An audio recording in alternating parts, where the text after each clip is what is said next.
देवींपर्यंत आमचा संदेश पोहोचला असेल का? आणि मुळात त्यांनी त्याचा अर्थ ओळखला असेल का? नाही, त्यांनी त्याचा अर्थ तर ओळखला असेलच, पण त्या काय निर्णय घेणार आहेत? महिषासुराचा डाव काय आहे हे त्यांना समजलं असेल का? अरे माधू, ये की इकडे. काय रे, कसले गप्पा चालत एवढ्या? आजपासून आमचं आयुष्यच बदलणार आहे. काय झालं? देवींनी दवंडी पिटवली आहे. पंचकृषीतल्या समध्या बायकांना तुळजापूरला बोलवले. तुळजापूरला कशा पायी? अरे नागपंचमीची गोष्ट सांगणार आहे देवी. आज फक्त बायकांसाठी कार्यक्रम आहे. पर हे कवा ठरलं? काल संध्याकाळी दौंडी झाली ते ऐकलं नाही का गाड्या? आमच्या घरच्या बायका तर अगोदरच ठरवून बसल्यात.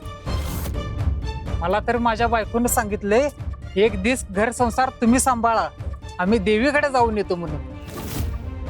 आता सकाळी पोरांना उठवायचं, त्यांचं खाणं करायचं आणि घर आवरायचं. वर माझ्या बायकोनं सांगून ठेवलंय, परसातल्या झाडाला पाणी घालून ठेवा, नाही तर संध्याकाळी आल्यावर बघाच. मी तर माझ्या पोरीची विणी घालाय गेलो, पण पहिली फेर चुकली. मग दुसरी फेर घालाय गेल्यावर माझी बोट तिच्या केसात अडकली. खरं सांगू, बायकाची कामं लय सोपी समजत होतो आपण, पण एका दिवसात कळलं बघा. समजा या माधुचं तेवढं बरं आहे बघा. ना बायको, ना पोरं, ना संसार, निवांत आहे आपला घरी.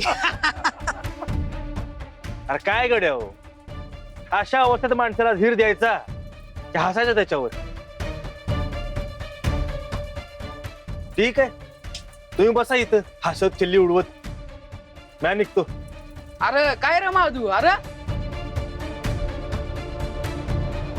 तुळजावर एवढं मोठं संकट असताना त्यांनी पंचक्रोशीतल्या सगळ्या स्त्रियांना महालात का बोलवलं? आणि त्याच वेळी चातुर्मासाच्या पोथीचं वाचन करणार आहे. हा योगायोग असू शकत नाही. तुळजा नेमकं काय साध्य करू पाहत आहे?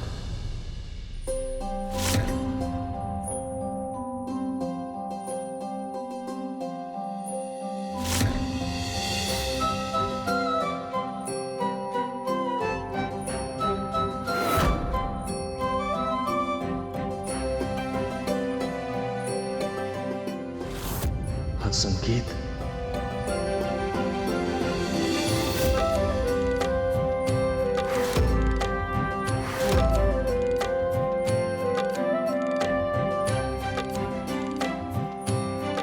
नाही, हे शक्य नाही.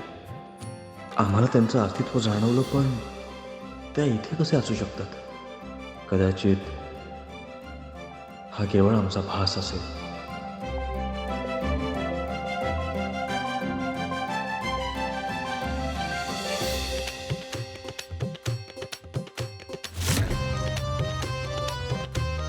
काहीही असो, आज महालावर लक्ष ठेवणं गरजेचं आहे. परंतु प्रश्न एकच आहे, आज महालात केवळ स्त्रियांनाच प्रवेश आहे.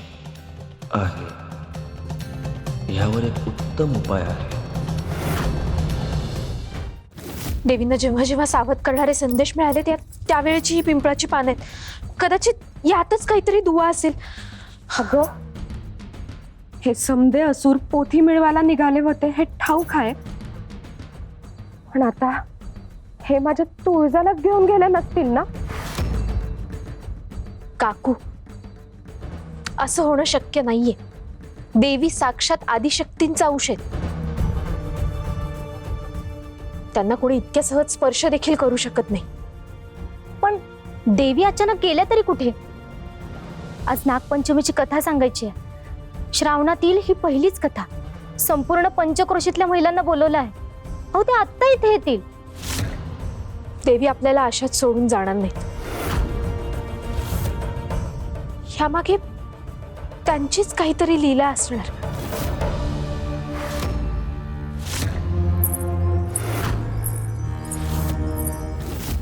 हा आवाज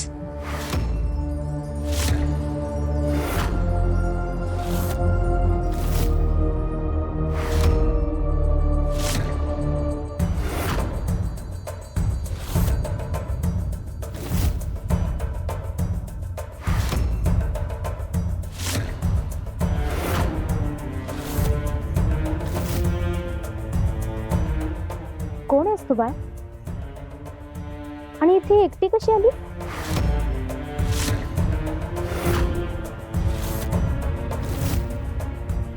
मला वाटच सापडत नाहीये.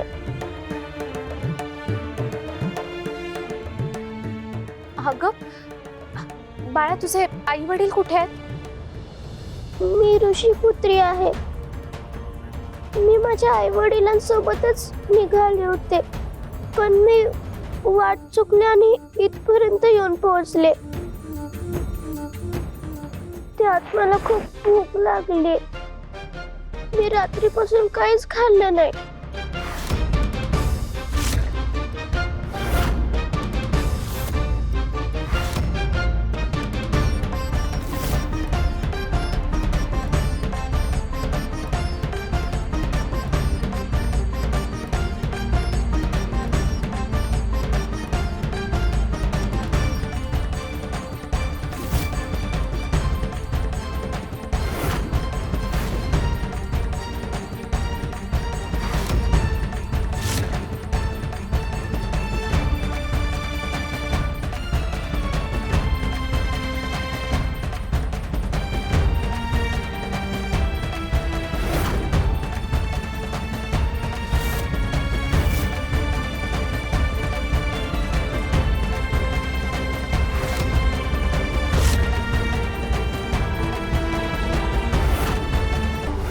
महादेव, न्याहारी तयार आहे. आधी न्याहारी करून घे. वंचिका, तू आमच्या कार्यात आम्हाला मदत करतेस याचा अर्थ असा नाही की आम्ही तुझा स्वीकार केला आहे.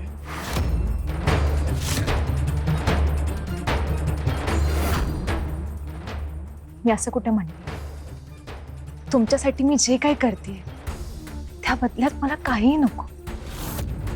तुमचा सहवास मला पुरेसा आहे.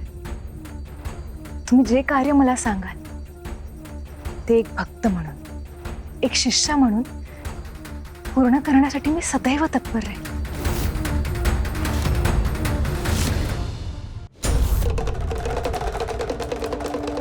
असं असेल तर आम्हाला आणखीन एका कार्यात तुझी मदत करू. अवश्य, तुम्ही सांगाल ते कार्य मी करेन. आज तुळजाने परिसरातील सर्व महिलांना महालात बोलावलं आहे. एकीकडे असुर त्यांच्या विरुद्ध कटकारस्थान रचत आहेत आणि अशा परिस्थितीत तुळजाने सगळ्या महिलांना एकत्र आणणं हे आम्हाला काहीसं अनपेक्षित वाटतंय. त्यांच्या मनात काय सुरू आहे हे आम्हाला जाणून घ्यायचं आहे. त्यामुळे तू महालात जा आणि तिथे नेमकं काय सुरू आहे ते पाहू.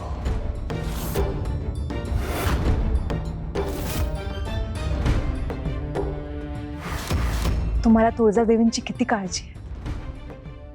तुम्ही स्वतः विश्वाचा आधार असलेले शिव, तरीही त्यांच्या पाठीमागे त्यांची किती काळजी करता. एक पती म्हणून त्यांची काळजी करणं हे आमचं कर्तव्य आहे वंचिका. आणि विश्वाची देखभाल करणं हे आमचं उत्तरदायित्व. परंतु त्यासाठी आम्ही कर्तव्य कसं सोडू? जेव्हा तुम्ही एखाद्या व्यक्तीवर खरं प्रेम करत असता तेव्हा तुम्ही त्या व्यक्तीच्या प्रत्येक श्वासाशी जोडले जाता. खरं तर तुम्ही त्या व्यक्तीसाठी काही करत नसता, तुम्ही ते स्वतःसाठी करत असता. हे जग नेहमी लक्ष्मीनारायणाच्या प्रेमाचं उदाहरण देतं. पण शिव पार्वतीचं प्रेम कुठल्याही रूपात किती अथांग आहे याची त्यांना कल्पनाच नाही.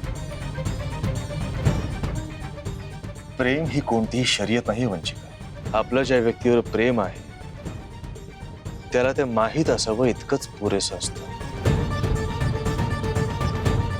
मग आता हे कार्य मी तुमच्यासाठी करणार नाही. मग तुमचं तुळजादेवींवर असलेलं प्रेम आणि त्यांच्याप्रती असलेली काळजी यासाठी मी हे कार्य करेन. ठीक आहे, मग जा आणि सावध राहा.